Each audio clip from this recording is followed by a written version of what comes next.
Nah, teman sekalian, sesudah kita berhasil menemukan meaning tersebut, maka intensi dari kasabat tadi, ya, untuk takdir yang bisa kita ubah tadi, bisa juga kita gunakan untuk menterapi. Ya, menterapi orang lain, atau self terapi bisa juga, self coaching, atau juga untuk mengcoach orang lain. Ya, juga dengan bahkan tadi itu. Jadi pertanyaan-pertanyaan yang bisa kita ajukan pada klien kita ini nanti bisa kita combine dengan pertanyaan metamodel. Ya, contohnya seperti ini.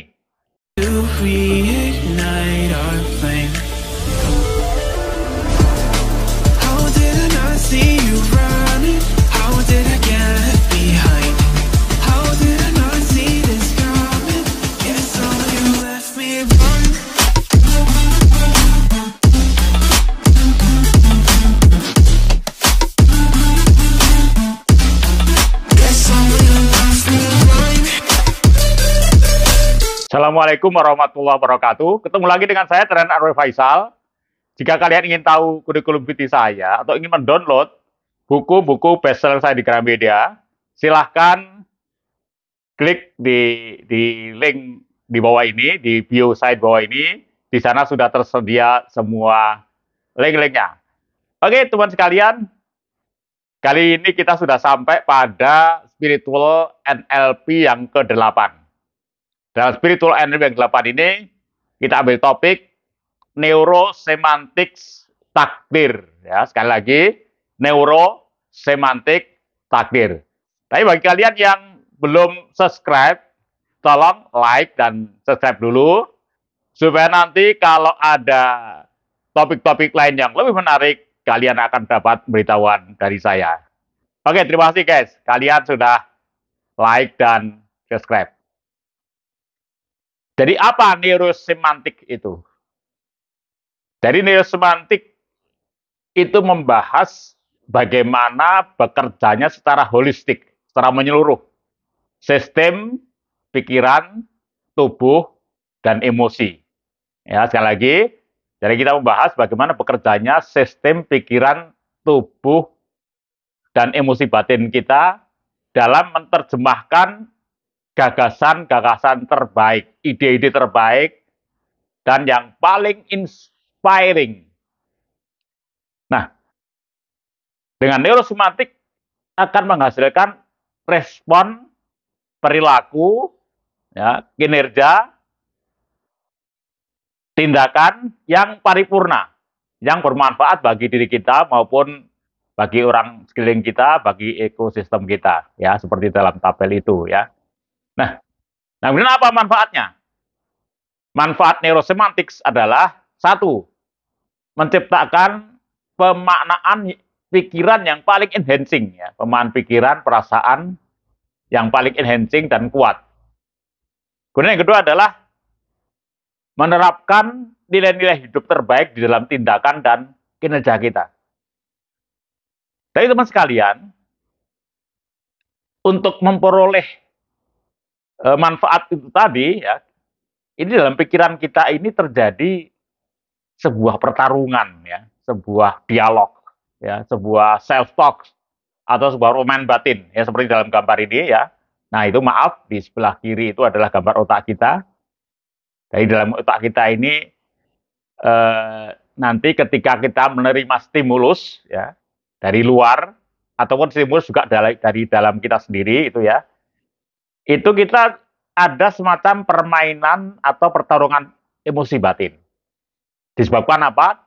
Disebabkan kita dari frame masa lalu, ya, dari peta mental yang terbentuk di masa lalu, yang terbentuk oleh lingkungan kita, oleh pendidikan kita, oleh orang-orang yang mencintai kita dan seterusnya itu kita menyebabkan kita punya sebuah peta mental tertentu yang akan memengaruhi pemaknaan kita terhadap stimulus. Nah, gitu. Jadi dalam pemaknaan tadi itu ada pengaruh, ya, dari peta mental, dari frame yang sudah membentuk itu. Sehingga nanti responnya ya tergantung tadi dari peta mental yang sudah kebentuk itu, ya, responnya seperti itu. Sudah ke framing, ya, sudah ke framing dulu.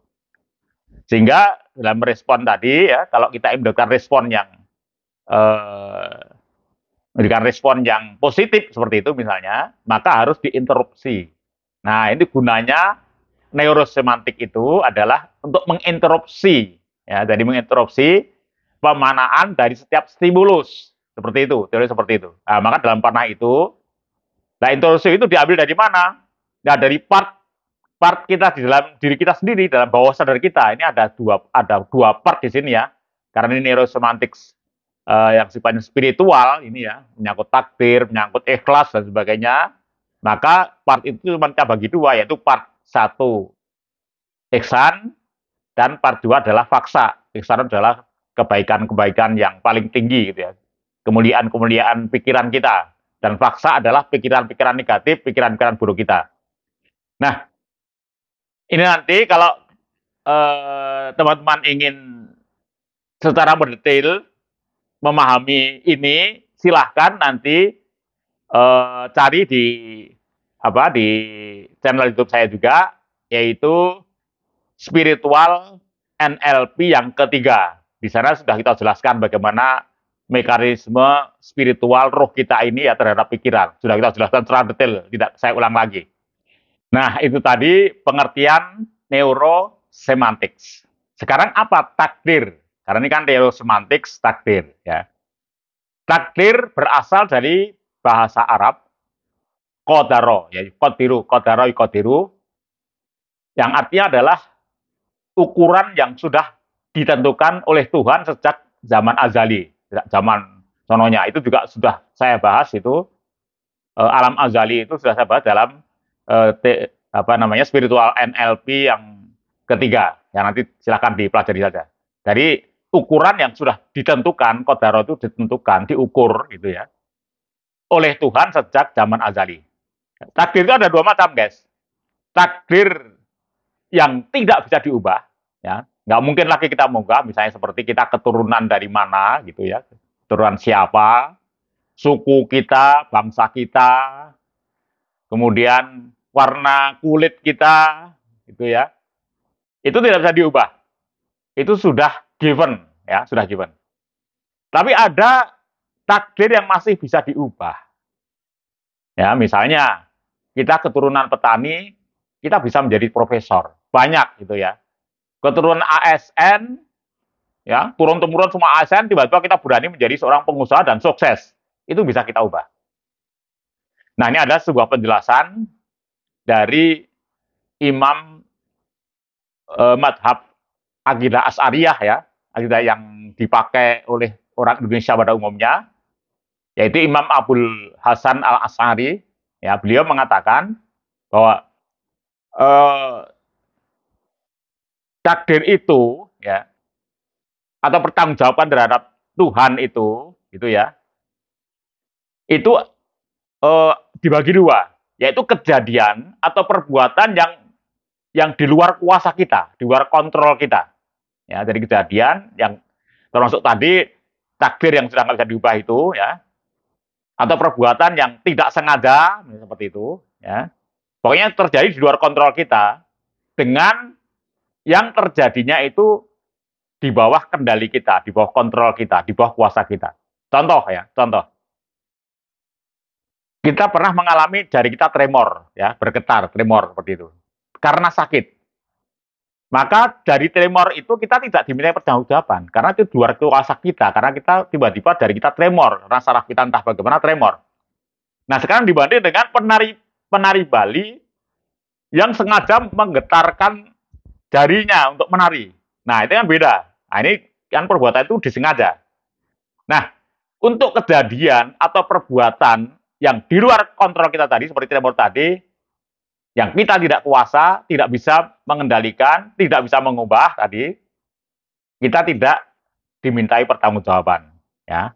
Jadi bukan itu yang kita bahasin nanti. Tapi kita bahas adalah kejadian atau perbuatan yang ada dalam kontrol kita. Nah, ini oleh Imam Abul Hasan Al-Asy'ari disebut sebagai kasab atau kasabat. Ya. Nah, kasabat ini kita bisa mengendalikan, bisa mengubah. Nah, ini takdir yang bisa diubah adalah yang kasabat ini. Ya. Nah, karena kita diberi otoriti untuk mengendalikan, maka kita juga nanti akan dimintai pertanggungjawaban. Nah, ini ayatnya ini dalam surat Al-Baqarah ayat 225. Jadi di situ Allah berfirman, Allah, a'udzubillahi minasyaitonirrajim, Allah tidak menghukummu karena sumpahmu yang tidak kamu sengaja. Tetapi dia menghukummu karena sumpah yang memang diniatkan atau kasabat, dikasabat oleh pikiran atau hatimu. Ini kejadian adalah seorang sahabat karena marah, kemudian dia menyumpah seseorang bahwa saya tidak akan menolong kamu lagi. Nah ini karena saking marahnya, kemudian turun ayat pada Rasulullah bahwa tidak boleh seorang mukmin itu berjanji atau bersumpah untuk tidak berbuat kebaikan pada sesama mukmin, tidak boleh. Tetapi perbuatannya itu diampuni oleh Allah karena dalam keadaan marah sehingga keluar begitu saja. Nah ini tidak dimintai pertanggungjawaban, tidak bersalah ya, tidak berdosa seperti itu. Berbeda dengan kita niat untuk rencanakan keburukan pada seseorang, nah itu akan dimintai pertanggungjawaban.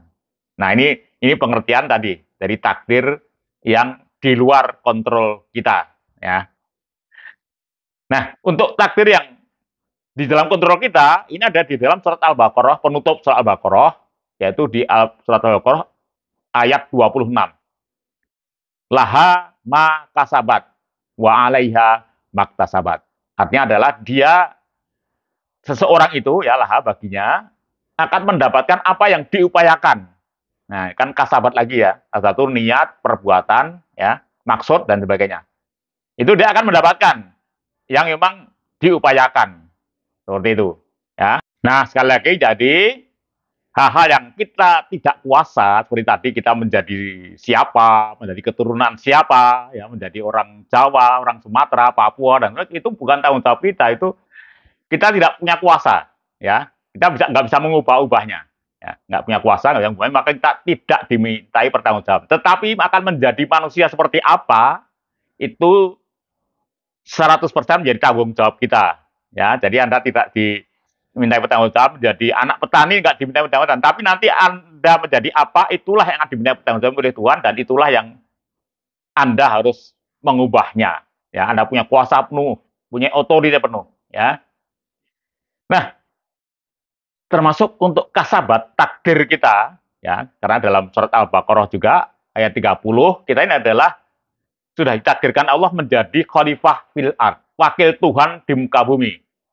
Nah, untuk itu kita sudah yang menyangkut fungsi tugas kita sebagai manusia, the man, ya, itu kita diberi kuasa penuh. Bahkan kita menjadi khalifah, ya, memiliki otoritas, memiliki otonomi untuk menentukan nasib kita sendiri. Nah, inilah takdir yang bisa kita ubah. Tapi kita juga dimintai pertanggungjawaban. Jadi ada otoritas, ada kuasa, maka ada pertanggungjawaban. Nah, sehingga meaning ya dari kasabat ini bisa memunculkan pertanyaan-pertanyaan yang membangun human awareness kita, ya, tentang hubungan kita dengan Tuhan, kemudian keterkaitan hubungan kita manusia ini juga bisa memunculkan pertanyaan-pertanyaan eksistensial seperti misalnya ya, ekstrim seperti apakah yang kita rasakan, ya, kita sebagai manusia yang hina ini, rendah ini, dipercaya menjadi wakil Tuhan yang maha tinggi dan maha mulia. Jadi apa ekstrim yang kita rasakan? Ini penting sekali menjadi manusia itu. Ini ada pertanyaan-pertanyaan eksistensial. Di mana pada zaman yang semakin maju dan sibuk ini, di mana nyaris hampir setiap hari semua orang dipaksa untuk hanya fokus memikirkan bisnis, pekerjaan, ya. Sangat sibuk sehingga banyak yang kehilangan jati diri, kehilangan eksistensi. Ini saya punya teman seorang CEO, ya, pernah ngeluh pada saya. Dia sampai bingung, saya ini seperti mesin.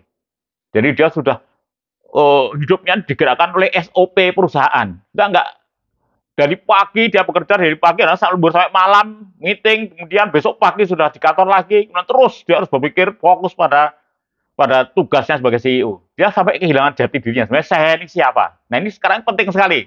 Ini untuk kita interupsi ya, kita interupsi. Nah ini seperti dalam bahkan ini kembali lagi di situ kita tadi stimulusnya tadi dari teman saya tadi adalah dia kehilangan eksistensi diri.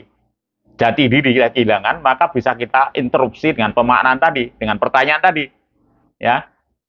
Jadi pertanyaan tadi adalah, misalnya, Apa yang Anda rasakan di Anda? Tadi kalau Anda merasa hanya menjadi mesin saja, sekarang coba pikirkan, renungkan ya, rasakan seperti apakah rasanya bahwa kita sebagai manusia ini dipercaya menjadi wakil Tuhan di muka bumi. Jadi banyak fungsi-fungsi yang kita bisa jalankan. Dan yang kedua, otoritas dari Tuhan itu akan kita gunakan untuk apa? Nah, dan yang ketiga, peran apa yang akan kita ambil di dunia ini untuk memelihara kehidupan. Nah, dengan pertanyaan-pertanyaan itu, maka kemudian akan muncul jawaban-jawaban yang akan menguatkan ya eksistensi diri kita. Nah, kemudian guys, saya juga sudah membuat ya 2 video yang mungkin bisa bermanfaat untuk melengkapi wacana ini ya, khasanah ini ya, bahwa Tuhan Allah SWT sebenarnya sudah mendesain kita di dunia ini ya. Kita sudah punya DNA yang sudah ditulis oleh Tuhan untuk menjadi apa kita di dunia ini. Maka nanti silahkan cari di channel YouTube saya, nanti yaitu Mindset Entrepreneur 1 Amir. Sekali lagi, Mindset Entrepreneur 1 Amir ini di sana membahas tentang DNA entrepreneur kita. Kemudian Mindset Entrepreneur 2 Amir ya, itu membahas tentang kecerdasan tingkat keempat. Jadi kecerdasan sudah disiapkan oleh Tuhan agar kita bisa menjadi wakilnya di muka bumi. Silakan dicari di channel YouTube saya, tidak saya bahas lagi. Nah, teman sekalian, sesudah kita berhasil menemukan meaning tersebut, maka intensi dari kasabat tadi, ya, untuk takdir yang bisa kita ubah tadi, bisa juga kita gunakan untuk menterapi. Ya, menterapi orang lain, atau self-terapi bisa juga, self-coaching, atau juga untuk meng-coach orang lain. Ya, juga dengan bahkan tadi itu. Jadi pertanyaan-pertanyaan yang bisa kita ajukan pada klien kita ini nanti bisa kita combine dengan pertanyaan metamodel. Ya, contohnya seperti ini.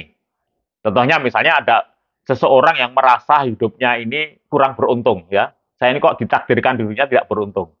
Maka nanti terapilah klien Anda dengan pertanyaan terapeutik seperti ini. Misalnya, ini kita combine dengan metamodel. Berapa kali Anda mengalami ketidakberuntungan sehingga menyimpulkan bahwa seluruh hidup Anda tidak beruntung? Nah, ini adalah sebuah pertanyaan terapeutik. Dan pertanyaan kedua, pada bagian mana dan dari kedudukan yang diberikan oleh Tuhan itu tadi, ya, yang tidak menguntungkan Anda? Itu yang mana? Kita diberi kedudukan begitu mulia, masa itu tidak menguntungkan bagi Anda? Tidak memuliakan Anda, seperti itu. Dan yang ketiga, pernahkah Anda memikirkan bahwa ketidakberuntungan itu mungkin disebabkan karena Anda belum melakukan peran sesuai dengan yang dikehendaki oleh Tuhan tadi itu? Ya, nanti beri wawasan dari channel YouTube saya yang membahas tentang DNA manusia. Nah, maka dengan pertanyaan-pertanyaan itu, insya Allah maka akan menimbulkan efek terapeutik sehingga dia menjadi muncul self-awareness-nya, sehingga dia sadar, ya, aware, ya, bahwa sebenarnya dia menjadi makhluk di dunia ini yang sangat beruntung, yaitu bernama manusia. Oke, guys, sampai ketemu lagi. Silakan ajukan pertanyaan dengan buat komen di bawah ini. Insya Allah akan saya jawab. Sampai ketemu lagi. Sekian. Assalamualaikum warahmatullahi wabarakatuh.